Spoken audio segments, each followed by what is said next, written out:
Santo Tomás de Aquino, Suma Teológica, segunda parte, cuestión 26, de las pasiones del alma en particular y primeramente del amor. Artículo primero. Si el amor reside en el concupiscible. Respuesta. El amor es algo propio del apetito, puesto que el objeto de ambos es el bien, y por consiguiente, según la diferencia del apetito, así se establece la diferencia del amor.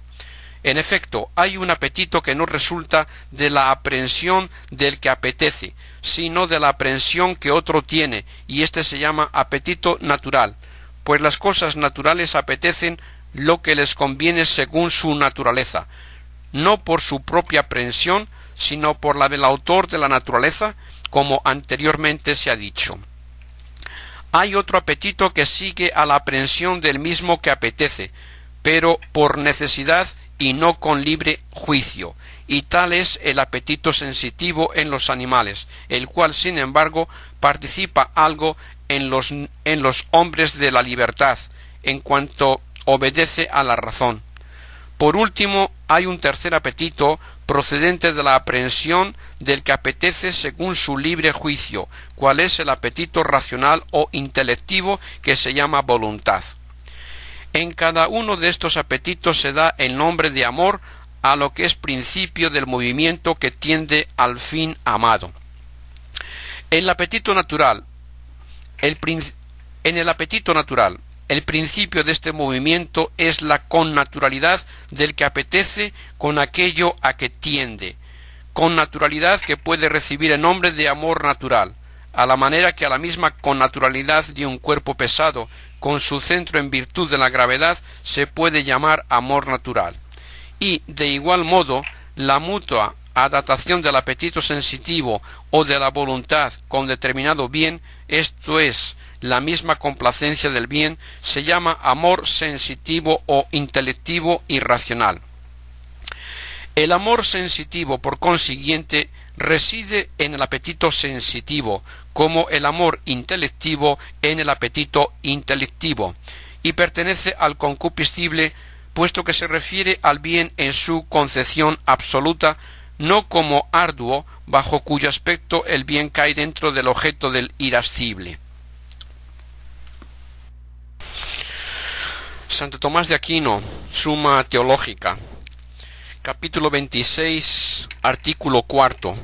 Si el amor se divide convenientemente en amor de amistad y amor de concupiscencia. Respuesta. Como dice el filósofo, amar es querer el bien para alguien. Así pues, el movimiento del amor tiende a dos cosas: al bien que uno quiere para sí propio o para otro, y a aquel o aquello para quien quieres ese bien. Al bien que uno quiere para otro se le tiene por amor de concupiscencia, y al sujeto para el cual se quiere el bien se le tiene amor de amistad. En esta división, no obstante, se da un orden de prioridad y posterioridad, pues lo que se ama con amor de amistad se ama por ello mismo y en absoluto, mientras los que se ama con amor de concupiscencia no se ama de modo absoluto y por ello mismo, sino que se ama para otro. Del mismo modo que entes simpliciter es el que tiene ser, y entes secundum quis el que lo tiene en otro, así el bien que guarda equivalencia con el ente es el que simpliciter tiene la bondad, y lo que es bien de otro es bueno sólo bajo algún aspecto. Por consiguiente, el amor por el que se ama algo como un bien propio es amor absoluto, y el amor por el cual se ama algo para que redunde en bien de otro es amor relativo. En la amistad útil y deleitable se quiere en efecto un bien para el amigo, y bajo este aspecto se salva aquí la razón de amistad. Mas como en definitiva ese bien se refiere a un deleite y utilidad propia, de ahí que la amistad útil y deleitable, en cuanto está ordenada al amor de concupiscencia, no sea una verdadera amistad. Santo Tomás de Aquino, Suma Teológica, segunda parte, cuestión 31. de la delectación en sí misma. Artículo 5. Si las delectaciones corporales y sensibles son mayores que las espirituales e inteligibles. Respuesta. Según ya se ha dicho, la delectación proviene de la unión conocida o sentida con la cosa conveniente, mas debe observarse que las operaciones del alma, y en especial del alma sensitiva e intelectiva, como entender, sentir, querer y similares, no pasando a la materia exterior, son actos o perfecciones del operante, mientras que las acciones que terminan en la materia exterior son más bien acciones y perfecciones de la materia transformada, por cuanto el movimiento es el acto de lo movido por el que mueve. Así pues, dichas acciones del alma sensitiva e intelectiva son ellas mismas un bien de la gente y son también conocidas por el sentido y el entendimiento, razón por la cual surge de ellas la delectación y no sólo de sus objetos. Si pues se comparan las delectaciones inteligibles con las sensibles en cuanto al deleite en las acciones mismas, como en el caso del conocimiento del sentido y en el del entendimiento, no hay duda que son mucho mayores las delectaciones inteligibles que las sensibles, pues mucho más se deleita el hombre en conocer algo con el entendimiento que en conocerlo por los sentidos, puesto que el conocimiento intelectual es más perfecto y también nos es más conocido a causa de que reflexiona más sobre su acto que los sentidos. El conocimiento intelectual es asimismo más amado, porque ninguno hay que no quiera carecer primero de la vista corporal que de la intelectual, de la que están privadas las bestias y los demás y los dementes, según lo expresa San Agustín. Pero, aun comparadas en sí mismas, las delectaciones inteligibles espirituales son mayores que las sensibles corporales, lo cual se prueba considerando las tres cosas que se requieren para la delectación, a saber, el bien que se une, aquel a quien se une y la unión misma. Pues el bien espiritual es mayor que el corporal y es más amado, de lo que es señal el que los hombres se abstengan de los más intensos deleites corporales por no perder su honor, que es un bien inteligible. Igualmente, la parte intelectiva es mucho más noble y más conoscitiva que la parte sensitiva, y la unión del bien espiritual con el entendimiento es también más íntima, más perfecta y más firme. Es más íntima porque el sentido se concreta a los accidentes exteriores de las cosas, al paso que el entendimiento penetra hasta su esencia, por ser el objeto del entendimiento lo que la cosa es en sí misma. Es más perfecta porque a la unión de lo sensible con el sentido va unido el movimiento, que es acto imperfecto, por cuya razón las delectaciones sensibles no se producen en un acto simultáneo, sino que hay en ellas algo que está sucediendo ya y algo que se espera ha de consumarse, como se nota en la delectación de los manjares y en las venerias, en tanto que las inteligibles se realizan sin movimiento y por lo mismo en un acto simultáneo. Es también más firme porque los objetos deleitables corporales son corruptibles y cesan presto, mientras que los bienes espirituales son incorruptibles. Sin embargo, en lo referente a nosotros, las delectaciones corporales son más vehementes por tres razones. La primera, porque las cosas sensibles nos son más conocidas que las inteligibles. La segunda, porque siendo las delectaciones sensibles pasiones del apetito sensitivo, se producen con alguna transformación corporal, lo que no sucede en las delectaciones espirituales, a no ser por cierta redundancia del apetito superior en el inferior. La tercera, porque las delectaciones corporales apetecen como una medicina contra los defectos o molestias corporales que dan origen a la tristeza, por lo que las delectaciones corporales que sobrevienen a estas tristezas se sienten más y en consecuencia se reciben mejor que las delectaciones espirituales que no tienen tristezas contrarias, como después se dirá. Soluciones.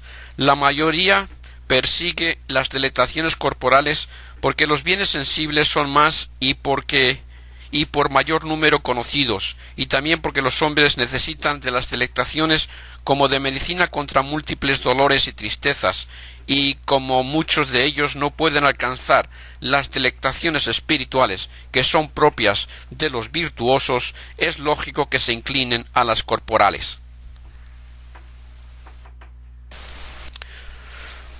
Santo Tomás de Aquino, Suma Teológica, segunda parte, cuestión 32, de la causa de la delectación, artículo 6, si hacer bien a otros es causa de delectación. Respuesta. El hecho mismo de hacer bien a otro puede ser causa de delectación por tres conceptos. Primero, por relación al efecto, que es bien obrado en otro, y así, en cuanto que reputamos como nuestro su bien a causa de la unión por el amor, nos deleitamos en el bien que les hacemos, principalmente a los amigos, como en nuestro propio bien.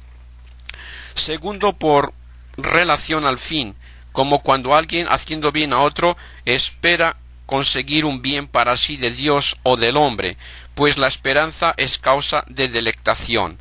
Tercero, por relación al principio, y de este modo el hacer bien a otro puede ser deleitable por relación a un triple principio, uno de los cuales es la facultad de hacer el bien, según la cual el hacer bien a otro es deleitable, en cuanto por ello se produce en el hombre una idea de la abundancia del bien en él existente, del que puede comunicar a otros.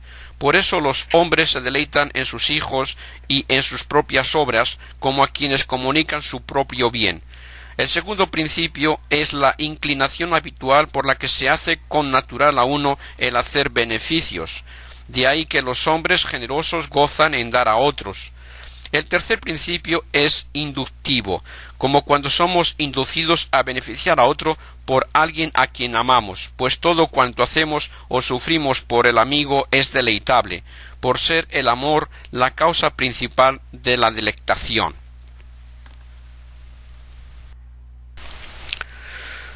Santo Tomás, Suma Teológica, segunda parte, cuestión 32, artículo 7. Si la semejanza es causa de delectación.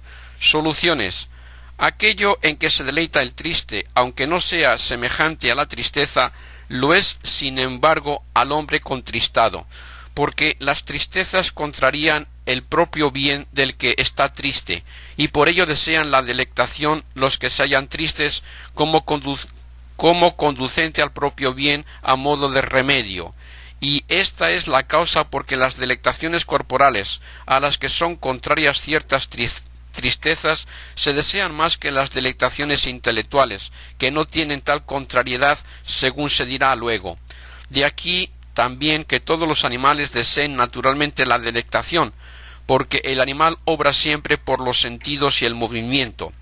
Por el mismo motivo también los jóvenes desean en grado máximo las delectaciones a causa de las muchas transmutaciones que experimentan en la época de su desarrollo, e igualmente los melancólicos las apetecen con vehemencia para disipar su tristeza, porque su cuerpo se siente corroído por el humor malo, como dice el filósofo. Santo Tomás de Aquino, la Suma Teológica, cuestión 33, de los efectos de la delectación, artículo segundo, si la delectación produce sed y deseo de sí. Respuesta. La delectación puede considerarse de dos modos, uno en cuanto está en acto, otro estando solo en la memoria. Además, la sed o el deseo pueden tomarse en dos acepciones, una propia en cuanto implica el apetito de una cosa que no se posee, otra común en cuanto importa exclusión del fastidio. Ahora bien, si por tal sed o deseo se entiende el apetito de la cosa no poseída, la delectación existiendo en acto no causa sed o deseo de sí misma propiamente hablando, sino únicamente per accidens, pues el deleite es la inclinación del apetito respecto de la cosa presente. Sucede no obstante que el objeto presente no es perfectamente poseído, lo que puede provenir o por parte del objeto alcanzado o por parte del sujeto que lo posee.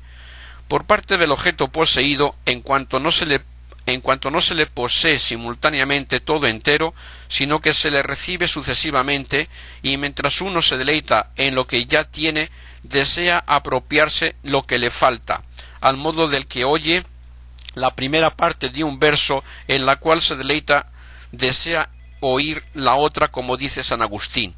De este modo, casi todas las delectaciones corporales, por lo mismo que implican un movimiento, producen sed o deseo de sí mismas hasta tanto que se consuman, cual es notorio en los placeres de la comida, por parte del sujeto poseedor, como cuando uno no obtiene totalmente una cosa perfecta en sí misma, sino que la adquiere paulatinamente, a la manera que en este mundo nos deleitamos en la perfección imperfecta del conocimiento divino, y esta delectación excita en nosotros la sed o el deseo del conocimiento perfecto, que es como puede entenderse lo que se lee en la Escritura: los que me beben aún tendrán sed.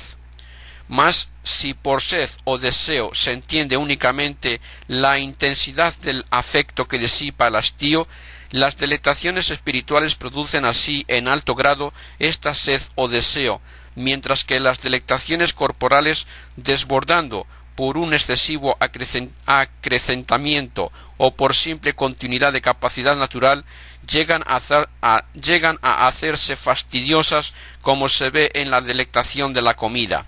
Por eso, cuando uno llega ya a lo completo en las delectaciones corporales, se hastían, deseando a veces otras distintas.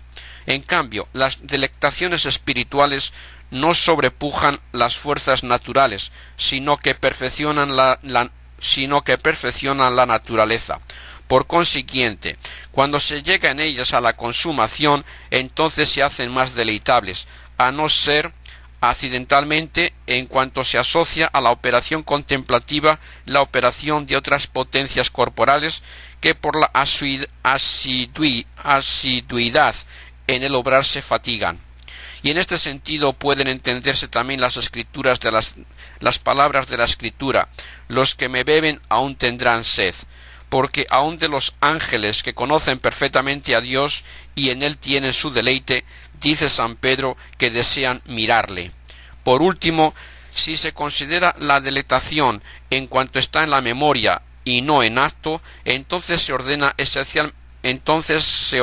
esencialmente a causar la sed o deseo de sí, cuando el hombre torna a aquella disposición en la cual le era deleitable lo que es ya pasado.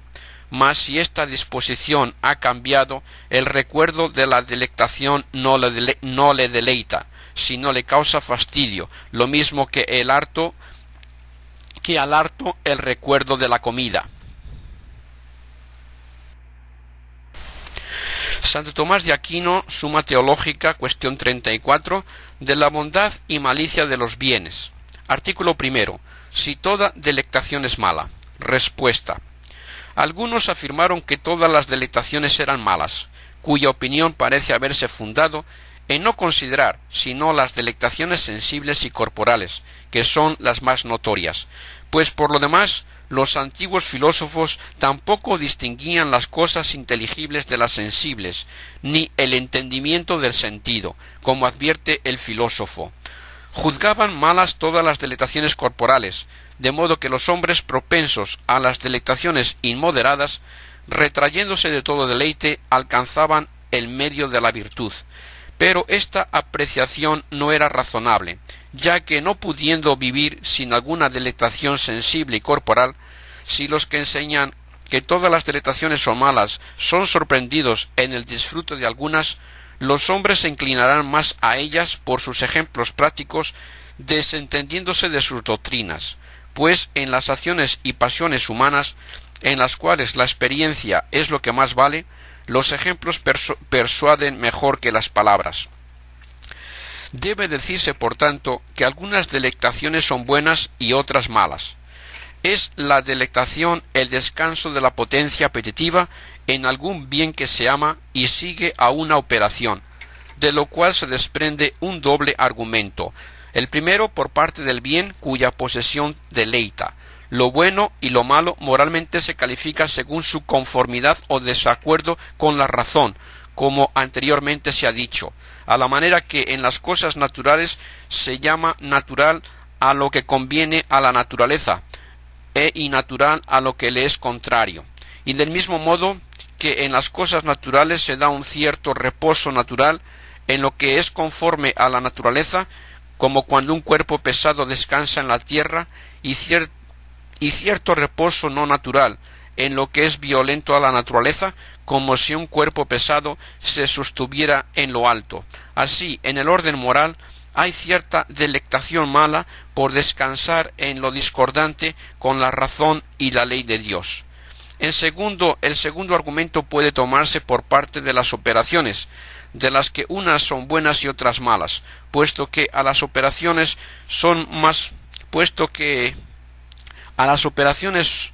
afines los deleites a ellas unidos que las concupiscencias que las preceden temporalmente. Por tanto, siendo buenas las concupiscencias de las buenas acciones y viceversa, con mayor razón los deleites de las buenas operaciones son buenos y al contrario. Santo Tomás de Aquino, la Suma Teológica, segunda parte, cuestión 58, de la distinción entre las virtudes morales y las intelectuales. Artículo 4. Si la virtud moral puede darse sin la intelectual. Respuesta. La virtud moral puede existir sin alguna de las virtudes intelectuales, por ejemplo, sin sabiduría, ciencia o arte, pero no puede darse sin entendimiento y prudencia.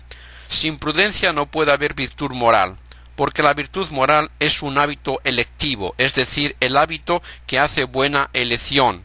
Ahora bien, para que la elección sea buena se requieren dos cosas. Primera, recta intención del fin, y esta la de la virtud moral, que inclina la facultad apetitiva al bien conforme con la razón, que es el fin debido. Segunda, que el hombre elija rectamente los medios conducentes al fin, y esto no lo puede hacer sino mediante la razón que aconseje, juzgue e impere rectamente, todo lo cual es obra de la prudencia y de sus virtudes anejas, como queda dicho. Luego, no puede darse virtud moral sin prudencia. Por consiguiente, tampoco sin entendimiento, porque, en efecto, mediante el hábito de entendimiento son conocidos los principios naturalmente evidentes, tanto del orden especulativo como del práctico. Y así como la recta razón en el orden especulativo, en cuanto que procede de los principios naturales conocidos, presupone el entendimiento de éstos, así también la prudencia, que es la recta norma de las acciones humanas. Soluciones. El hombre puede ser virtuoso sin tener el uso de razón en todo su vigor respecto a todas las cosas, con tal que lo tenga para las que debe hacer virtuosamente. En este sentido, todo hombre virtuoso tiene el uso de razón en todo su vigor. Por eso, incluso los que parecen simples por carecer de la astucia del mundo pueden ser prudentes, conforme a lo escrito por San Mateo: sed prudentes como serpientes y simples como palomas. Santo Tomás de Aquino, Suma Teológica, segunda parte, cuestión 61, de las virtudes cardinales. Artículo 2. Si las virtudes cardinales son 4. Respuesta. El número de ciertas cosas puede establecerse partiendo de sus principios formales o de los sujetos en que se encuentran, y por cualquiera de los dos caminos concluimos que las virtudes cardinales son 4, porque el principio formal de la virtud que nos ocupa es el bien de la razón, bien que puede considerarse de dos maneras. Primera, en cuanto que consiste en la consideración misma de la razón, y así tenemos la virtud principal llamada prudencia. Segunda, en cuanto que la razón impone su orden en alguna cosa, ya en materia de operaciones, y así tenemos la justicia, ya en materia de pasiones, y en este caso es necesario que haya dos virtudes, pues para imponer el orden de la razón en las pasiones es preciso considerar su oposición a la razón.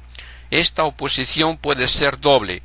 cuando la pasión empuja a algo contrario a la razón, y entonces hay que reprimir la pasión, de donde viene el nombre de templanza, o cuando la pasión se aparta de lo que la razón dictamina, verbigracia, por el temor del peligro y del trabajo, en cuyo caso hay que estar firme en lo que dicta la razón para no retroceder, y de ahí recibe el nombre de fortaleza.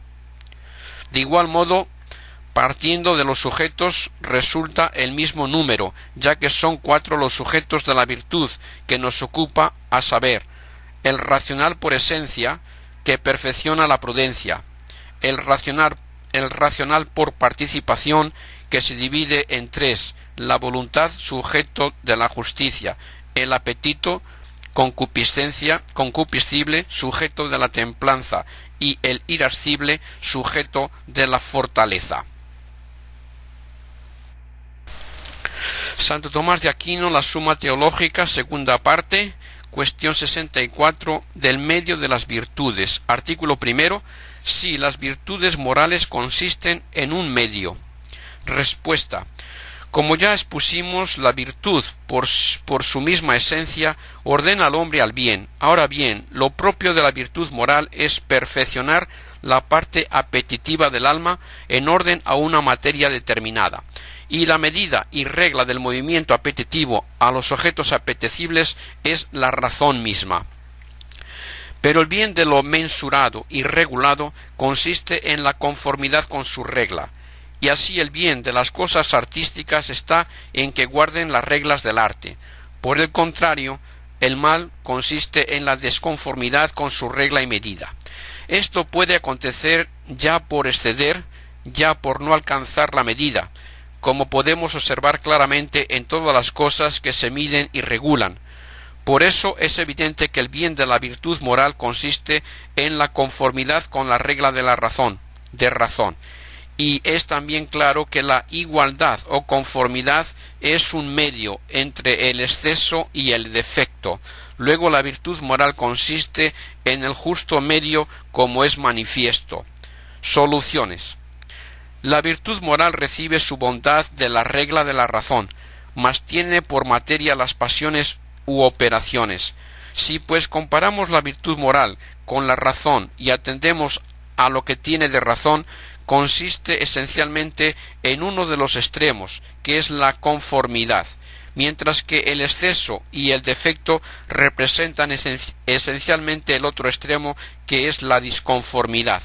Mas si consideramos la virtud moral respecto a su materia, tiene razón de medio en cuanto que conforma la pasión con la regla de la razón.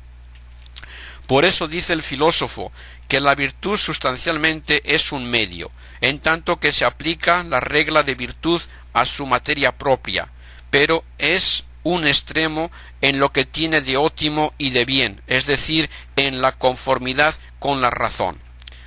En las acciones y pasiones el medio y los extremos varían según las diversas circunstancias. Así nada impide que en una virtud algo sea extremo según determinada circunstancia y medio según otras por su conformidad con la razón. Este es el caso de la magnanimidad y magnificencia, pues si consideramos la cantidad absoluta de aquello a que tienden el magnífico y el magnánimo, diremos que es un extremo y máximo, pero si consideramos la cantidad en relación con otras circunstancias, entonces tiene carácter de medio, pues estas virtudes tienden a ese máximo según la regla de la razón, es decir, dónde, cuándo y por qué es necesario. Tendrá razón de exceso si tiende a ese máximo cuando no es necesario, o donde no es necesario, o por un motivo inconveniente. Tendrá razón de defecto en no tender a ello cuando y dónde es necesario. Y esto mismo es lo que dice el filósofo al afirmar que el magnánimo observa el extremo en la cantidad, pero el medio en el recto medio de su acción. Santo Tomás de Aquino, Suma Teológica, segunda parte, cuestión 64, artículo segundo. Si el medio de la virtud moral es un medio real o un medio de razón? Respuesta. El medio de razón puede entenderse en dos sentidos. Primero, según que el medio se encuentra en el acto mismo de la razón, siendo este acto, por decirlo así, reducido a un medio. En este sentido, como la virtud moral perfecciona no el acto de la razón, sino el de la facultad apetitiva, el medio de la virtud moral no es el medio de la razón. Segundo, en otro sentido se puede llamar medio de la razón al establecido por ésta en cualquier materia. Así, el medio de la virtud moral es siempre medio de razón, ya que la virtud moral consiste, como hemos dicho, en un medio, por su conformidad con la recta razón. Mas a veces el medio de razón es también medio real, y en este caso el medio de la virtud moral es el medio real. Este es el caso de la justicia.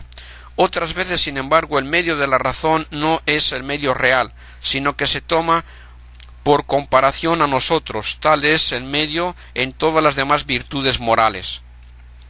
La razón de esto es que la justicia es acerca de operaciones que tienen lugar en realidades externas, donde la rectitud debe establecerse de modo absoluto y por sí misma, como dijimos ya. Por consiguiente, el medio de razón en la justicia se identifica con el medio real, en cuanto que la justicia da a cada uno lo que le es debido, ni más ni menos. Mas las otras virtudes morales son acerca de las pasiones internas, donde la rectitud no puede establecerse de manera uniforme, pues que los hombres se comportan de modos diversos en relación con las pasiones. De ahí que sea preciso establecer en las pasiones la rectitud de la razón por orden a nosotros que somos los afectados por ellas.